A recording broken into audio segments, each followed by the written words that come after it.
The Russian Ministry of Defense on September 23 released footage of an Orion drone accurately marking an AFU tank, which was then struck by a Russian missile with pinpoint accuracy and destroyed. The tank was detected close to a settlement in the border area of Kursk region by servicemen of the Sever Group of Forces as part of routine reconnaissance operations.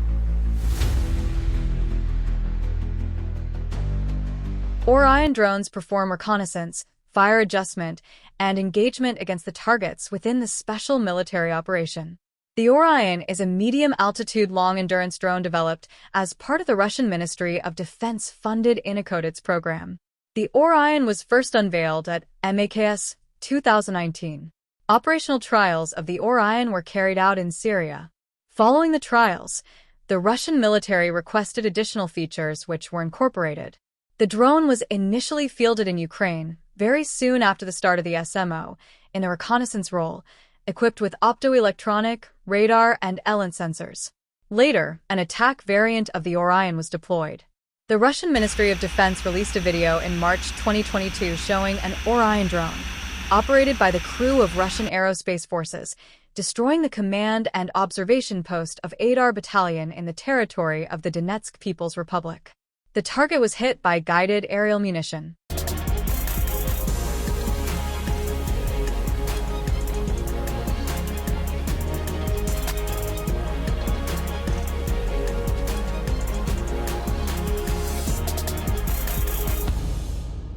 The first combat loss of the drone during the SMO was reported on April 7, 2022. The role of the Orion was eclipsed by the large-scale introduction of kamikaze drones such as the Lancets and FPV.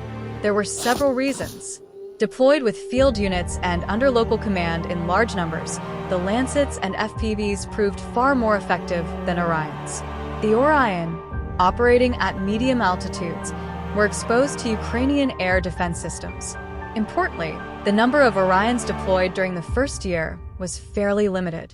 Notwithstanding the eclipsing, Orions continued to perform their role as is evidenced by this video released in February 2023. It appears that Russian forces are now using the Orion drone more than ever before, both for reconnaissance and strikes. This is particularly so in the Kursk enclave occupied by Ukrainian forces. Relentless attacks by Russian forces using FAB bombs with UMPK glide kits and Iskander-M missiles are not allowing Ukrainian forces to deploy air defense units in the adjacent Sumy region of Ukraine to provide cover to Ukrainian forces in Kursk.